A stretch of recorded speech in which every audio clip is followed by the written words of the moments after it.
여러분 안녕하세요.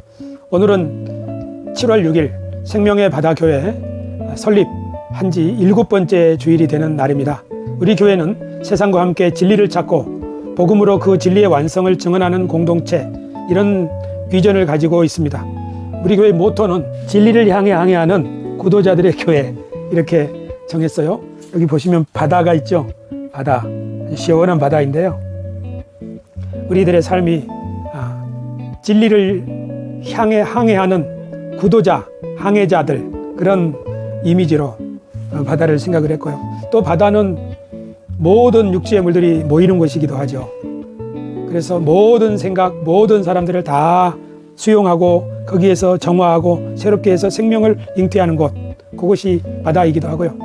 또 에스겔서에 보면은 성전에서 흘러나온 물이 흐르고 흘러 온 바다에 가득하게 되는데, 그래서 만국을 소성하게 한다. 그래서 만국이 치료받으려면 결국 바다를 통해서 치료받게 되는 것이 아니냐. 그래서 생명을 살리는 Life Giving Church예요. The Church of the Life Giving Sea. 생명을 주는, 생명을 살리는 바다, 생명의 바다 교회입니다. 오늘 7번째 예배를 시작하겠습니다. 오늘 설교 제목은 거룩한 땅, 우리 삶의 현장, 이런 제목이고요. 출애굽기 3장 5절에 있는 내가 선 곳은 거룩한 땅이니 내 발에서 신을 벗어라, 하나님이 모세에게 하신 그 말씀이죠. 이 말씀으로 함께 생각을 해보겠습니다. 사실 이 말씀은 모세가 그 장인 이드로의 집에서 양치기를 하고 있을 때, 그러니까 그의 나이 40세 때 도망을 갔죠. 미디안 광야로. 그래서 거기서부터 부인 시보라를 만나고 이드로의 집, 장인의 집에서 양치기를 하면서 아들을 낳고 이렇게 시간을 보내고 있는데, 성경의 표현에 의하면 모세가 80세의 부르심을 받았으니까 40년의 세월 동안을 광야에서 있었던 거예요. 그런데 그 광야에서 어느 날 양들을 몰아서 서쪽으로 하나님의 산 호렙에까지 이르렀다고 말하고 있어요. 호렙산에 도착을 했는데 이날 떨기나무 가운데, 그날은 특별하게 비범한 일이 일어났죠. 그게 바로 불이 붙었는데, 불이 붙었으면 홀라당 타서 이제 시간이 지나면 없어져야 되는데 사라지지 않는 거예요, 나무가. 웬일인가 해서 가보니 그때 그 불 가운데서 하나님의 음성이 들렸죠. 모세야, 모세야, 내게 가까이 하지 말아라. 이렇게 돼 있어요. 여호와께서 그가 보려고 돌이켜오는 것을 보신지라 하나님이 떨기나무 가운데서 그를 불러 이르시되 모세야, 모세야 하시매 그가 이르되 내가 여기 있나이다. 그 다음에 하나님이 하신 말씀이, 하나님이 이르시되 이리로 가까이 오지 말라, 내가 선 곳은 거룩한 땅이니 내 발에서 신을 벗어라, 그러셨단 말이에요. 하나님은 이리로 가까이 오지 말라 하셨어요. 이 말씀을 읽을 때 예수님이 부활하신 후에 막달라 마리아를 만나셨죠. 막달라 마리아가 라보니요 하고 이제 그 동산 짓기가 아니고 바로 선생님이고 예수님이라는 사실을 깨달았을 때 그 예수님을 붙잡으려고 할 때 나를 붙잡지 말아라, 내가 아직 아버지께 가지 아니하였느니라 하는 대목하고 비슷하다는 느낌이 들었어요. 뭔 얘기인지 알겠죠? 이것은 하나님의 거룩성을 나타내는 것이 아닌가. 우리가 사실 하나님을 우리 아버지 하나님, 또 친구 같은 예수님, 이렇게 우리의 속사정을 깊이 하시고 우리를 안아주시고 선한 목자가 되어주시고 이렇게 우리가 하나님을 친근한 분으로 이해하잖아요. 하지만 우리 성경에서 우리에게 늘 잊지 말라고 하는 것, 사실은 뭐냐면은 그 하나님은 거룩하신 하나님인 거예요. 우리가 감히 다가갈 수 없는 존귀한 분이라는 거예요. 그러니까 신앙은 이 사실에부터 출발하는 거예요. 하나님의 위엄, 전능하심, 거룩함, 어미하심, 그 경외함으로부터 신앙은 출발하는 거예요. 이것이 없으면 사실은 신앙이 아니에요. 그러니까 어쩌면 모세가 40세 때 자기 힘으로 한번 백성을 구원해버리라 하고 했죠. 그런데 모세가 80세의 나이가 되었을 때 비로소 하나님께 나아갔단 말이에요. 하나님의 부르심을 받았단 말이에요. 그때 그러니까 모세는 그게 준비가 된 거예요. 내게 가까이 오지 말아라 할 때 모세가 거기서 멈추는 거, 이것이 기본적인 자질이에요. 하나님의 백성, 하나님의 일꾼의 기본적인 자질. 그러니까 우리가 성경 안에 그 복 있는 사람은 오만한 자들의 자리에 앉지 아니한다고 그랬잖아요. 오만한 자들이 누군가요? 오만한 자들이 누구냐면 사울 같은 사람이에요. 제사장이 드리는 제사를 자기 마음대로 침범해버리는 사람들이죠. 거기는 거룩함이 없어요. 하나님을 경외함이 없다고요. 무서운 줄을 모른다고요. 그 사람한테 하나님이 어떻게 무엇을 시킬 수 있겠습니까? 우리의 광야 40년, 시간은 어쩌면 우리를 이거 준비시키는 건지도 몰라요. 주님이 너한테 시킨 거면 하겠느냐? 예, 하겠습니다. 그럼 이거 하지 말라면 예, 안 하겠습니다. 이거죠.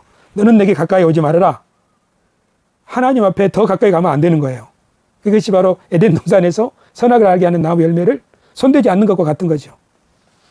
어쨌든 모세에게 하나님 하신 말씀이나 또 막달라 마리아에게 예수님이 하신 말씀이나 또 반모섬에서 요한이 주의 날에 큰 음성을 들었잖아요.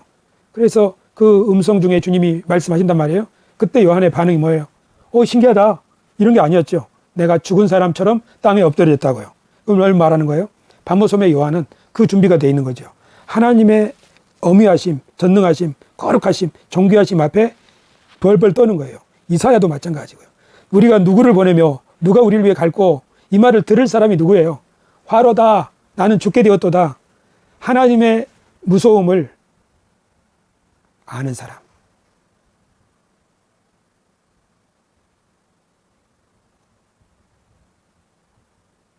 하나님을 경외할 줄 아는 사람.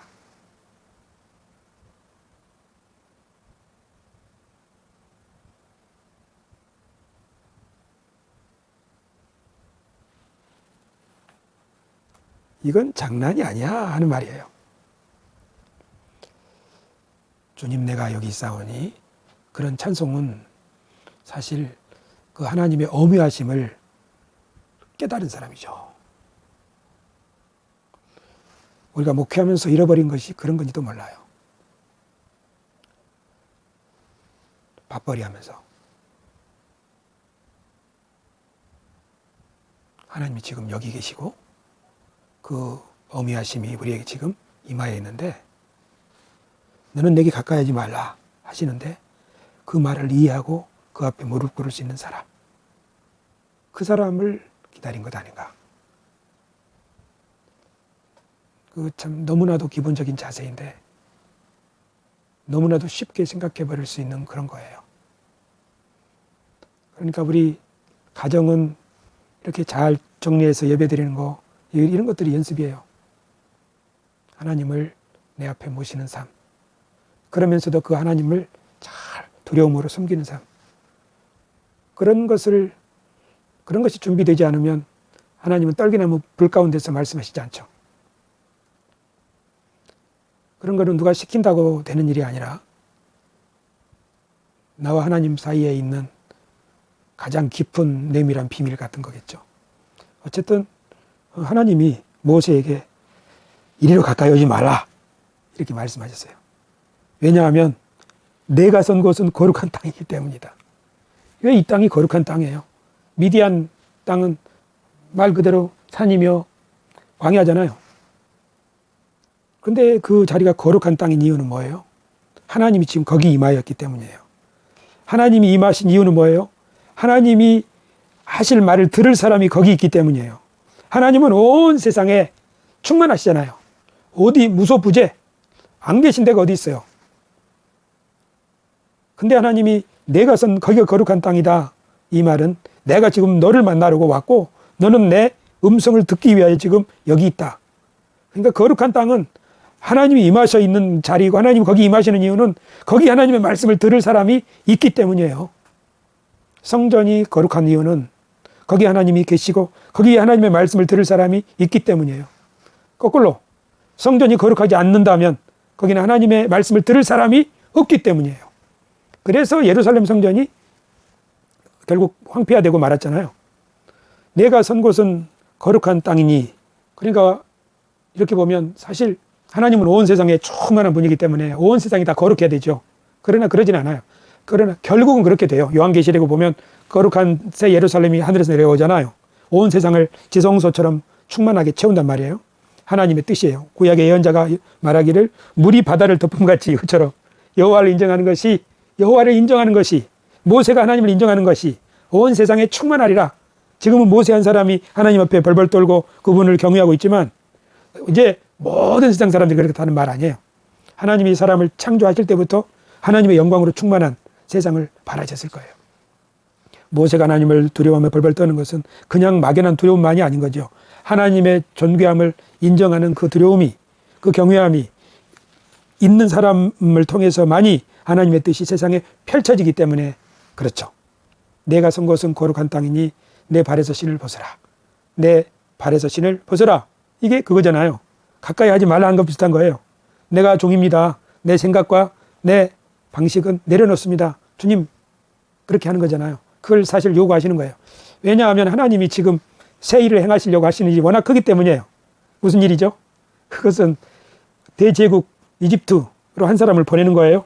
이집트의 군대를 다 몰살시키고 자기 백성을 건지는 일이에요. 이거는 impossible, 불가능한 일이에요. 꿈에도 가능하지 않아요.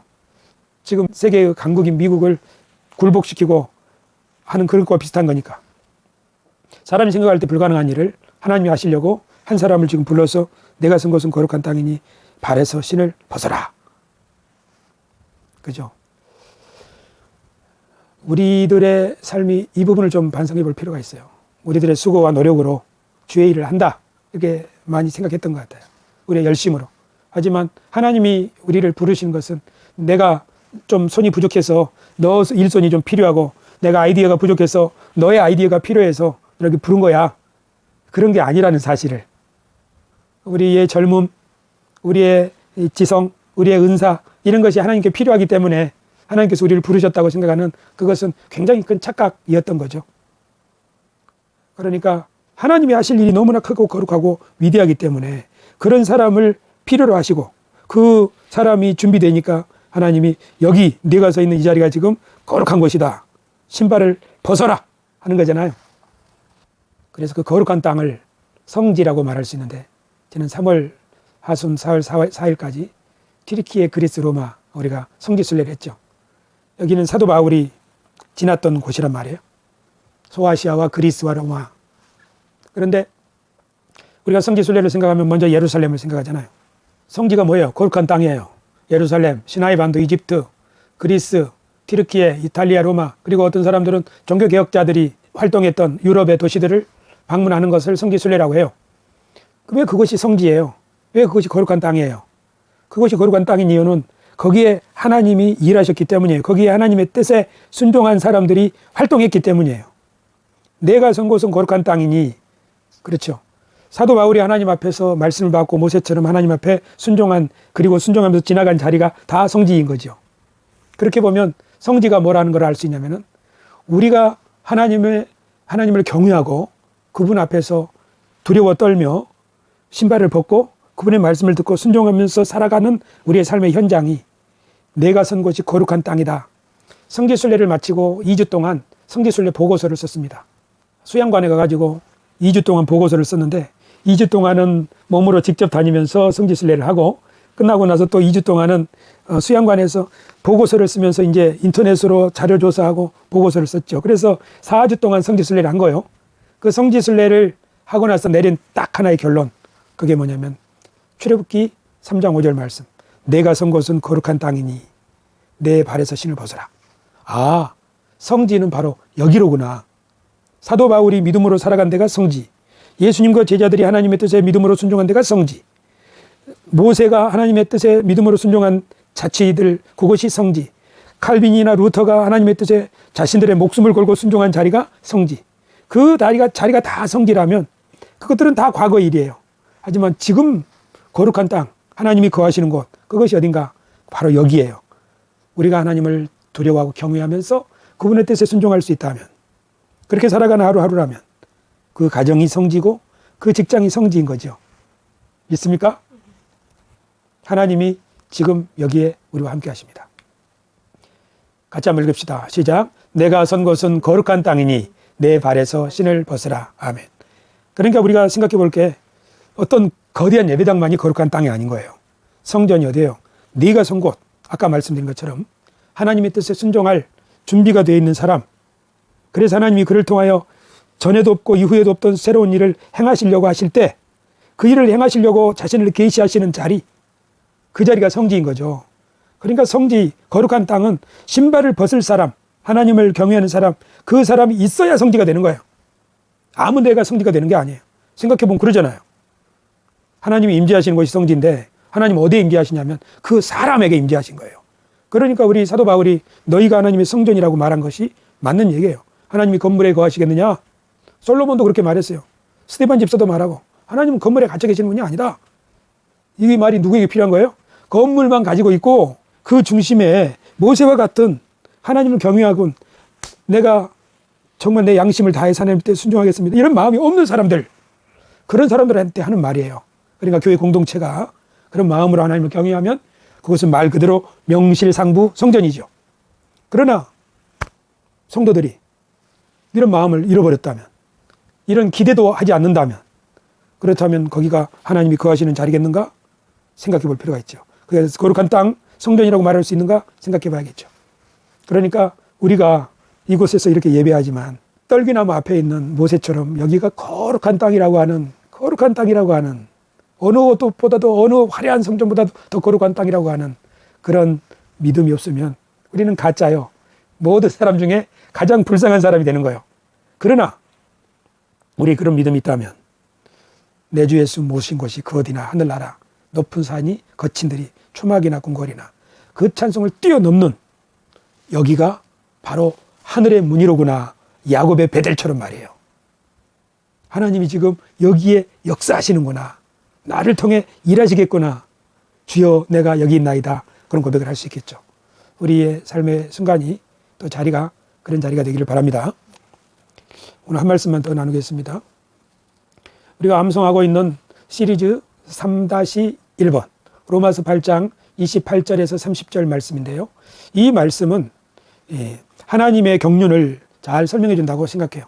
여기 보면 하나님을 사랑하는 자 곧 그의 뜻대로 부르심을 입은 자들에게는 모든 것이 합력하여 선을 이루느니라. 하나님이 부르신 자들, 그 뜻을 위하여 우리들이죠. 모든 것이 합력하여 선, 하나님이 뜻하신 목적이겠죠. 그 목적을 이루시기 위해서 하나님이 우리를 지금 이끌어 가신다는 말이에요. 모세도 그렇게 했고 모든 믿음의 사람들을 그렇게 하나님이 부르신 사람들은 그렇게 인도해 가시는 거예요. 그 다음 그 목적이 뭐예요? 29절이 목적이죠. 하나님이 미리 아신 자들 또한 그 아들의 형상을 본받게 하기 위하여 미리 정하셨으니 이는 그로 많은 형제 중에서 맏아들이 되게 하려 하심이니라. 목적이 있어요. 하나님의 부르심의 목적은 그 아들의 형상을 본받는 거예요. 그 아들의 형상은 예수 그리스도의 형상이죠. 점도 없고 흠도 없는 예수 그리스도의 형상을 본받게 하기 위해서 우리를 부르셨다는 뜻 맞는 것 같아요. 그런데 나는 여기서 그 아들의 형상, 아들이라고 말하는 부분을 좀 주목하고 싶어요. 아들이 뭘까? 사도 바울은 아들에 대해서 이런 말씀을 했어요. 이렇게요. 같이 읽읍시다. 자녀이면 또한 상속자 곧 하나님의 상속자요 그리스도와 함께한 상속자니 우리가 그와 함께 영광을 받기 위하여 고난도 함께 받아야 할 것이니라. 아멘. 여기에 자녀, 아들이죠. 자녀를 상속자라고 말한 거예요. 그리스도도 하나님의 아들인데 그건 상속자라는 뜻이에요. 그러니까 아들의 형상이라는 것은 하나님 나라를 물려받을 상속자. 여기서 말하는 하나님의 나라는 하나님이 통치하시는 세상이잖아요. 그러니까 하나님이 통치하시는 세상이니까 그 세상을 물려받는 자가 하나님의 아들인 거예요. 그러니까 예수 그리스도에게 하늘이나 땅이나 땅 아래 있는 모든 것에 위에 예수 그리스도의 이름을 두신다는 말은 이것을 통치하시는 분으로 삼으셨다는 거잖아요. 아담에게 모든 것을 다스리라 하는 말은 이 모든 것을 너에게 상속으로 물려준다는 뜻이잖아요. 아담은 하나님의 아들인 거예요. 상속자라는 뜻이죠. 이렇게 보면 천하 만민이 너로 말미암아 복을 얻으리라 하는 것도 천하 만민을 축복을 하는, 관리하는 또는 정복을 하는, 여기서 말하는 정복이라는 것은 하나님의 뜻이 실현되는 세상이 되도록 만드는 것이죠. 아브라함도 하나님의 아들이라고 볼 수 있는 거예요. 이렇게 보면 그 아들의 형상을 본받게 하기 위해서라는 것은 그 하나님이 그 아들로 누구를 부르실 때 그 아들을 통해서 뜻하시는 바를 이루는 거예요. 예수님처럼. 그러니까 그 아들의 형상을 본받게 한다는 말은 예수님처럼 거룩한 신분, 품성, 인격 맞아요. 하지만 그것을 갖추는 것, 존재론적으로 갖추는 것에만 포커스가 맞춰져 있는 거 아니고 그 왜 그렇게 필요한 거예요? 그런 게 선한 성품, 거룩한 성품, 그런 게 왜 필요한 거예요? 필요 세계를 위해서 필요한 거예요. 통치를 위해서. 그래서 예수님이 그 선한 성품과 하나님을 신실하게 믿는 그 믿음을 가지고 약한 사람을 치료하고 고치고 또 굽어진 것은 바르게 펴시고 하고 그 일을 하신 거죠. 그래서 그 아들의 형상을 본받게 하기 위하여, 이 말은 제대로 왕노릇하는 사람, 제대로 섬기는 종으로 예수님처럼 사는 사람, 제대로 하나님을 경외하고 하나님을 세상에 나타낼 수 있는 사람, 그런 사람을 만들기 위해서 우리를 택하셨다는 거잖아요. 우리를 부르셨다는 거잖아요. 이거 굉장히 중요한데 이것은 하나님 나라의 동참을 의미하는 거예요. 그래서 그 과정은 뭔가? 미리 정하신 그들을 부르시고 또한 의롭다 하시고 영화롭게 하셨느니라. 하나님이 모든 사람을 부르실 때 이 과정을 통해서 난 부르신다고 생각해요. 모세 봅시다. 모세를 비롯한 모든 신자들의 삶이 여기에 맞아요. 모세, 하나님이 그를 태중에 정하셨어요. 그래서 얘 나오니까 나일강에 이렇게 밀집으로 만든 뭐죠? 작은 광주리, 거기에 떠내려 보냈잖아요. 그러나 하나님이 정하신 이니까 그를 건져내시죠. 그래서 애굽 궁궐에서 40년을 살게 하시잖아요. 그리고 그 광야로 쫓겨나게 하시고 때가 되니까 하나님이 그를 80살에 부르셨잖아요. 하나님이 미리 정하신 모세를 때가 되니까 부르신 그 사람을 이제 하나님 앞에 설 수 있는 사람으로 만드셨어요. 이게 의롭다는 거예요. 의롭다는 것은 당당한 거거든요. 하나님의 앞에 설 수 있는 사람, 하나님의 뜻을 실행할 수 있는 사람 되게 하신 거예요. 그게 의롭다 하신 거예요. 의롭다 하시고 그리고 영화롭게 하셨느니라. 영화롭게 하신다는 것은 그 아들의 형상을 본받는 거예요. 다른 말로 하면은 영광스럽게 되는 거예요. 어떻게 되는 거예요? 영광스럽게 되는 것이 그 아들처럼 세상을 구원하는 일을 하는 거예요. 그 아들처럼 묶인 자를 풀어주는 일을 하는 거예요. 그 아들처럼 하나님 경외함이 뭔지를 드러내는 일을 하는 거예요. 이것이 영화롭게 되는 거예요. 영화롭게 된 모세가 어떻게 됐나요? 지팡이를 들고 하나님의 임재를 힘입어서 파라오 앞에 나가는 거죠. 백성을 인도해 나가는 거죠. 이것이 바로 하나님의 부르심의 여정인 거예요. 모세만 그랬겠어요? 예수님도 미리 정하시고 부르시고 그리고 하나님 앞에 의롭다 하시고 영화롭게 하셔서 그 소임을 잘 감당하게 하시고 진짜로 영화롭게 하셨죠. 우리들도 마찬가지예요. 아까 우리가 그 아들에 대해서 얘기했는데 아들은 상속자다 얘기할 때 한 사람 빼먹은 게 있는데 그게 바로 다윗과 솔로몬이에요. 솔로몬이 성전 건축하고 나서 또는 솔로몬의 아버지 다윗에게 이런 말을 들었어요. 그는 내 아들이 되고 나는 그의 아버지가 되어 그 나라 왕위를 이스라엘 위에 굳게 세워 영원까지 이르게 하리라. 하나님이 다윗에게 다윗이 성전 건축하겠다고 할 때 예언자를 통해서 하신 말씀이에요. 네가 아니라 내 뒤에 내 후에 태어날 그이가 성전을 건축할 것이다 하시면서 뭐라고 하냐면은 그는 내 아들이 되고 나는 그의 아버지가 된다. 그거는 내 아들이 된다는 말이 뭐예요? 내가 그에게 나라를 상속해 주겠고 그를 통해서 그 나라가 하나님의 뜻이 펼쳐지는 세상으로 만들어지겠다 하는 의미가 되는 거죠. 그래서 우리는 다윗과 솔로몬을 통해서 하나님이 지금 말씀하시는 것이나 하나님이 모세를 통해서 그 통치를 실현하려는 것이나 모세도 하나님의 아들, 그러고 보면 여호수아도 하나님의 아들, 그리고 사무엘도 하나님의 아들, 다윗과 솔로몬도 하나님의 아들, 예수님도 하나님의 아들. 사실은 이스라엘의 모든 왕들이 하나님의 아들들로 살았어야 되는 거죠. 그리고 우리가 예수님을 영접하면 하나님의 자녀, 아들됨의 권세를 주신다고 했잖아요. 그렇게 보면 하나님이 지금 우리를 부르신 이유가 미리 정하시고 부르시고 의롭다 하시고 영화롭게 하시는 것이 우리를 빛나는 하나님의 대리인으로 살게 하나님의 뜻을 마음껏 예수님처럼 그 아들의 형상을 본받게 하려고 그렇게 살아갈 수 있는 사람으로 만드시려고 우리를 택하시고 부르셨다는 사실을 알 수 있어요. 그러니까 우리가 얼마나 소중한 거예요. 또 우리가 얼마나 바르게 서야 하는 거예요. 그렇죠. 우리의 신분과 우리의 소임을 망각해버린다면 이 하나님의 부르심 이것은 그 은혜를 헛되게 받는 거라고 말할 수 있는 거죠. 그래서 우리 생명의 바다 교회는 우리 교회 설립하고 지금 7번째 드리는 예배인데 계속 매주 한 주 한 주 우리가 지금 새롭게 깨달아가고 있는 것인데 제일 처음에 첫 예배 시간에 우리는 새 창조를 향한 생명의 바다 교회의 DNA 그리고 우리 교회의 핵심 모토 키워드 자유, 영생, 헌신 그렇게 정했죠. 우리는 우리 얽어매고 있는 그 모든 것들 그것이 사람이든지 경제적인 문제든지 죄의 문제든지 사탄 마귀의 권세든지 그 모든 걸로부터 자유를 얻어서 예수 그리스도를 통하여 그리고 예수 그리스도께서 열어주시는 새로운 삶에 들어가는 삶 그것이 영생의 삶이죠. 하나님을 아는 삶, 그리스도를 알아가는 삶 그리고 주님이 시작하신 그 새로운 일들에 동참하는 삶 그 삶은 영화로운 삶이에요. 그러니까 이게 바로 영생을 맛보며 사는 삶이죠. 그러니까 우리 생명의 바다 교회는 묶인 것에서 얽매인 것에서 벗어나서 예수 그리스도께 나와 주님이 우리에게 맡기신 소임을 감당하는 삶 그걸 우리는 영생이라고 믿고 살자. 그런데 그 삶의 핵심은 뭐냐면 예수님처럼 자신을 희생하여 섬기고 헌신하는 삶이 아니냐. 이것이 십자가의 길이다. 이거 바로 자유를 위하여 부르심을 받았으니 그 자유로 육체의 기회를 삼지 말고 죄 짓는 기회 삼지 말고 사랑으로 종로를 달하는 거 아니에요. 이게 영생을 맛보는 삶이고 그리고 영생에 동참하는 삶이고 십자가의 길을 걷겠다는 거죠. 자유와 영생과 헌신 이 세 가지 키워드가 생명의 바다 교회의 DNA가 되겠습니다.